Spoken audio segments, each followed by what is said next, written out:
Hello everybody out there watching on YouTube, and welcome to race number 25 of Season 9 of the NNSCRA Marvel Studios Cup Series. I am Levi McIntyre, the voice of the NNSCRA Marvel Studios Cup Series, here to welcome you to the Peak Performance 500 at Twin Ring Motegi as we're over at the Land of the Rising Sun. 30 laps of racing at this mile-and-a-half track, but let's take a look at the starting lineup for today's race. Patrick Smith is on the pole for today with Alyssa Drazen starting next to him in second. Row 2, Joey Parkhill, Jesse Turner. Row 3, Arthur Xavier, James Qualls.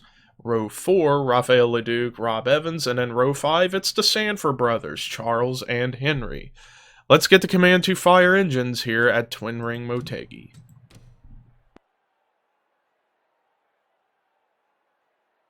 Drivers, start your engines!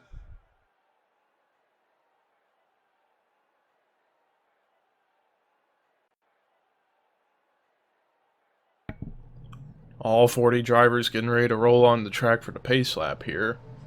So yeah, we're getting closer and closer to the end of the season. We're now in the final third of the season. 12 races left to go.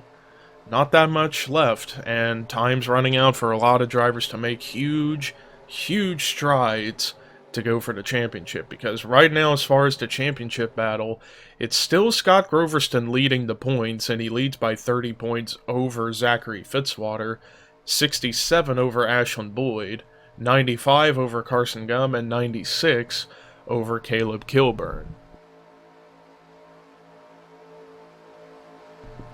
However, as I'm looking at the points, it's pretty close between 4th in points down to around 13th in points. It's only 45 points separating, so anything can happen in between those spots in the standings. But the pace car is pulling into pit road. Can the points shake up in a massive way after today's race? We're about to find out, as ladies and gentlemen, it's time to go boogity boogity boogity racing at Twin Ring Motegi.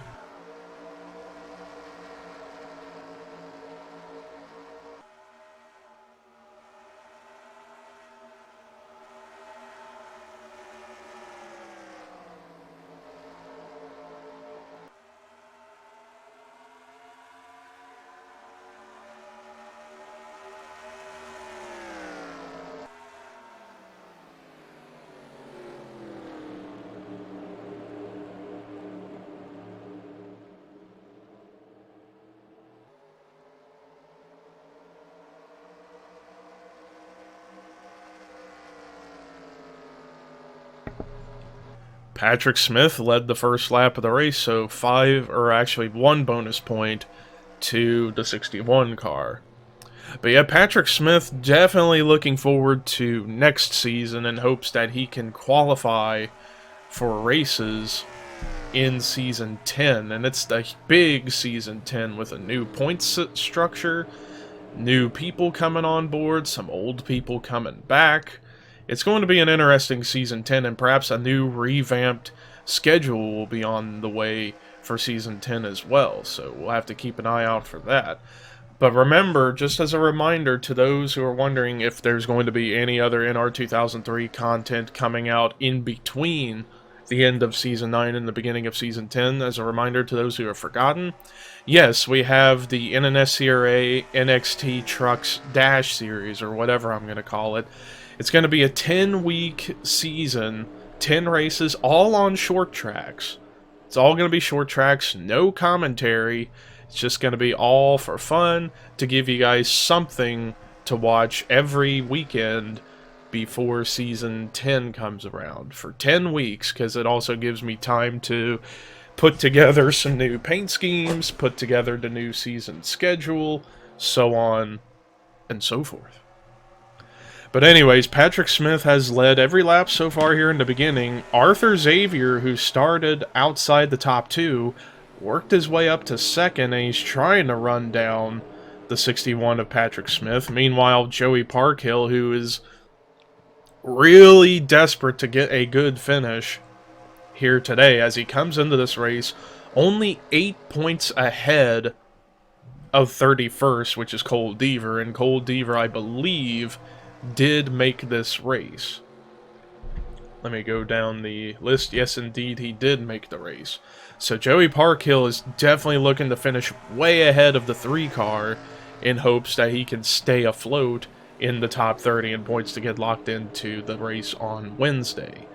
Or else, Cole Deaver could finish 8 or 9 spots ahead of the 77 and end up getting in the top 30, and the 77 would drop out of the top 30. But regardless, Joey hanging on in 3rd. Then Rafael Leduc, who had a lackluster performance this past Friday at Darlington. He's definitely looking for a better finish to get back into the championship hunt. He fell from 4th to 8th, but luckily he's only 14 points behind 4th in the standings, so he could easily get back up there into the mix to go for the championship.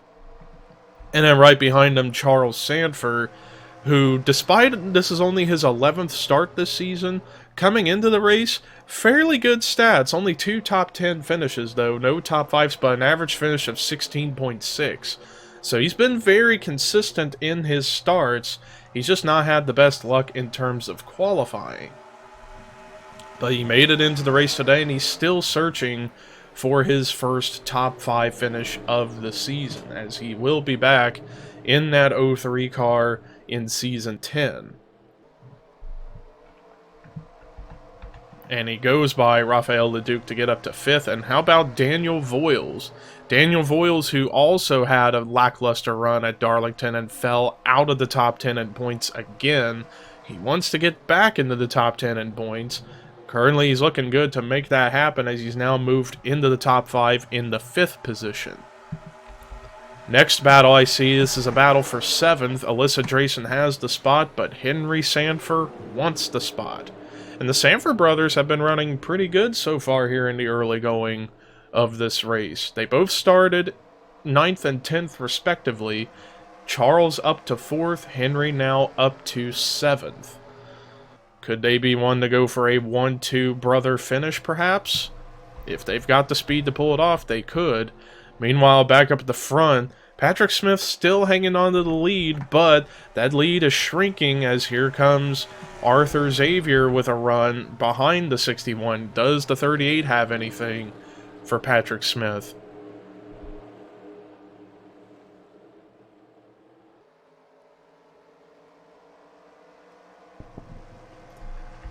The margin at the line grew a little bit to 0.3 of a second as Smith ran a much faster lap than the 38.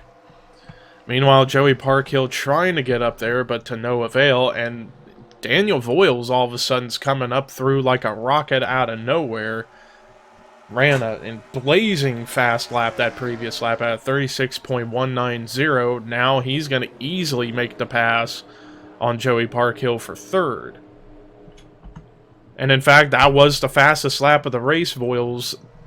Fastest lap of the race for anybody was that previous lap at that 36.190. Meanwhile, Henry Sanford is also climbing his way up through the field as he's now up to 5th, now looking to go for 4th to go by the 77 of Joey Parkhill. But back up at the front again, Arthur Xavier is still within reach of Patrick Smith. It's just a matter of getting close to him in a draft and then making the pass. And now we're heading down the straightaway here. You would think this would benefit the 38 by getting the slipstream off the back bumper of the 61 and then make the move into corner entry, but I don't know if he's just not got a good enough car to do that, or if he's just buying his time. Who knows? But also keep in mind, pit stops are going to be a big thing. It's going to be the breaking point for a lot of drivers to see who is going to be able to get out of pit road first, fastest, and cleanest. But Daniel Voyles, look at him. He's now up here into the picture. Daniel Voyles still searching for win number 2, not only of the season, but of his career. And he's up there, and now he's got about to make the pass, or try to pass, Arthur Xavier to get to 2nd, and then try and set his sights on Patrick Smith to get to the lead. And these are the two highest running rookies on the racetrack right now. And Daniel Voyles, when it comes to the Rookie of the Year battle, he's actually 2 points behind the leader, Daniel Bouchard. Because remember, the Rookie of the Year determined now by who is the highest rookie in the points, not by a rookie points system. It's going to be based on who was the highest finishing rookie overall. And right now, Daniel Bouchard leading that by 2 points over Voyles, as Bouchard's 11th in the standings, Voyles 13th in the standings. But again, like I said, between 4th down to 13th, it's 45 points separating. And Daniel Voyles making the move on Patrick Smith, first lead change of the day. The 26 of Voyles goes by Patrick Smith. So Voyles has definitely got the strongest car out there on the track, and then perhaps the second strongest would be Henry Sanford, as Henry Sanford has been slowly working his way up through the field. Now up to 3rd, looking to go for 2nd. Little nudge into the rear end of Smith, and now to the inside to make the move for 2nd. But yeah, things getting racy up here in between the top 4, as Henry Sanford goes to 2nd. Now, does he have anything for Daniel Voyles? And I think he very well might, because he and Voyles are almost equal on the racetrack. But now we are halfway through here at Twin Ring Motegi, and we're going to try our best to do a full field rundown. Daniel Voyles is your leader. 2nd is Henry Sanford. 3rd is Patrick Smith. 4th, Arthur Xavier. 5th is Joey Parkhill. 6th is Charles Sanford. 7th, Jay Jefferson. 8th, Alyssa Drayson. 9th, Alexander Rowe. 10th, James Qualls. 11th, Charles Belding. 12th, Dylan Young. 13th is Keith Miller Jr. 14th is Jesse Turner. 15th, Rafael LeDuc. 16th is Mitchell Collins. 17th, William Brock. 18th, Jonathan Zorley. 19th, Matt McIntyre. 20th, Zachary Fitzwater. 21st, Kyle Matthews. 22nd, Dylan Pote. 23rd, Michael Norman. 24th, Melissa Alexander. 25th, Jordan Forbes. 26th is Jessica Shelton. 27th, Ryan Acosta. 28th, Jackson Traeger. 29th, Cole Deaver. 30th is Caleb Kilburn. 31st is Rob Evans. 32nd, Seth Cole. 33rd, Stephen Kalan. 34th, Riley Henry. And then 35th is Carson Gum. 36th is Quentin Moore. And then the rest of the field, Dylan Jacobs, Daniel Bouchard, Ashlyn Boyd. And been dead last all day is the points leader, Scott Groverston. That's big for the point standings. Meanwhile, Henry Sanford took the race lead over from Daniel Voyles, but pit stops are actually just starting, as I saw James Qualls and a couple others come to pit road just a lap or so ago. Oh, it was only Qualls that came in. I don't know if that was unscheduled or scheduled or what. But yeah, I was about to say, with Scott Groverston running dead last right now, he'd be in the bottom 5, meaning he would not get points, meaning everybody would gain a ton of points on the 42 to make the championship battle even closer between the top 2 in particular. That is also if Zachary Fitzwater could somehow muster together a top 10 or a top 5 finish, then the points lead would go to the 12 car if that were the case. But Henry Sanford leads the majority of the field down pit road, but Arthur Xavier stays out to finally get a lap lead that he had been working on pretty much all race long. But we are under caution! Caution is out! Although I don't see any damaged cars or smoke or anything anywhere, so I got a feeling we had just experienced a phantom caution. But that's going to be big. Arthur Xavier might have just gotten the win given to him somehow, some way. That is if things work out for him. I don't know. It's interesting to see what's going to happen, as everybody except for the 38, the 3, and the 02 came in the pit road under caution. I don't know what's going to happen here. But while we wait to figure this out, let's try and see if there was anything that brought the caution out for the first time today here at Twin Ring Motegi. Well, it was not a phantom caution, it was actually for something that did happen on the racetrack, so it's going to involve Quentin Moore as he notices the field ahead of him slowing down rapidly to come down pit road, and then as it looks like the 27's trying to turn down onto the apron, something goes wrong up here at the front. He runs over the back end of Carson Gumb's machine, and that's going to turn the 27 sideways onto the racetrack, and I guess because of that, NNSCRA officials decided to throw the caution out for that, which I don't understand why. He didn't go completely around. I mean, yeah, he did go 45 degrees, which typically is the standard for a caution to come out for a spin, but let me see if I could see if anything happened up here. A couple cars making some slight contact, and then there you see the 27. He's starting to go down the track, carrying a little too much speed into the back end of the 60 of Carson Gum, ends up turning him sideways, thus bringing out the caution. Let's take you to the restart here at Twin Ring Motegi. Well, no cars are out of the race, all 40 drivers still on the track, but because of the timing of that caution, it made the field completely messed up, as we got numerous drivers ahead of the leader, and the leader's in the middle of the pack. So while you could argue Alyssa Drayson should be the race leader, that is not the case. In fact, the leader is Arthur Xavier, and there he is in between a bunch of lapped cars and tail-end cars.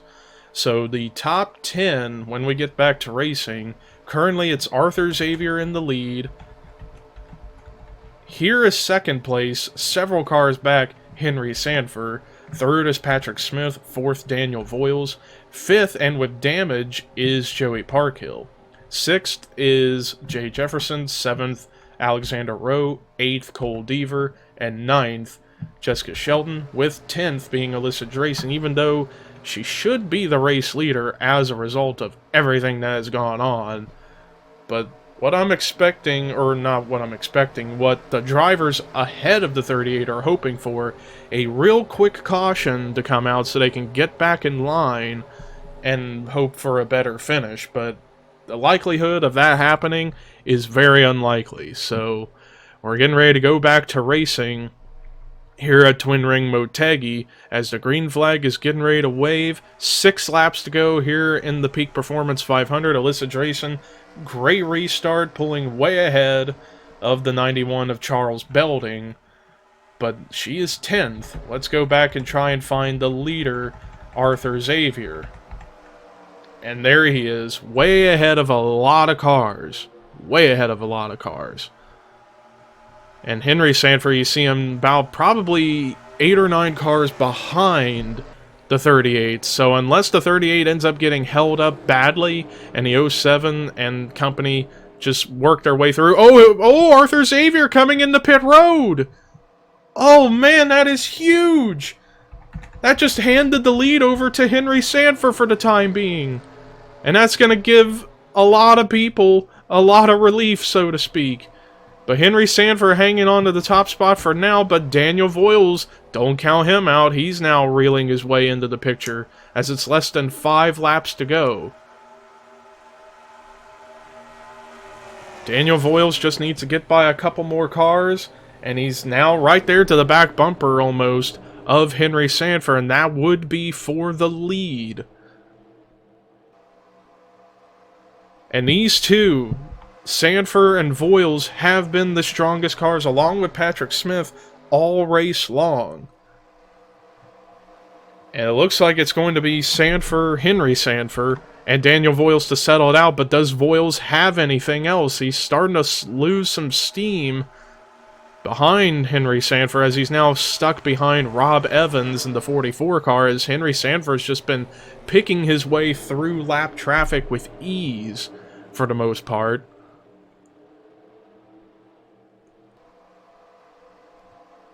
As we're coming to 3 laps to go here at Twin Ring Motegi, Henry Sanford just needs to make sure he can hold everybody off and get by lap traffic easy, and he will have the win.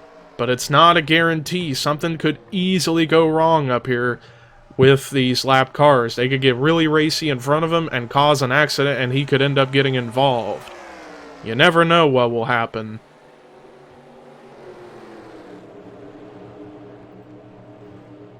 Henry Sanford actually kind of getting stuck behind Carson Gum right now.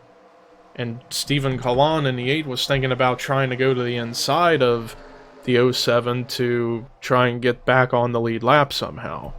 But it's now 2 laps to go. Daniel Voyles still hanging on up here in second, but he needs to hope that the 07 starts slowing down as drivers ahead of the 07 are trying to race each other, and Voyles just needs to find a way around Stephen Kalan and then try and get to the back bumper, but oh, it's 4 wide. This may not end well for Voyles. Oh dear. Oh, they settle it out to 3 wide for the time being. But the white flag is displaying for Henry Sanford. All he needs to do is just keep cars in between himself and the 26, and he is good to go to get his first win of the season.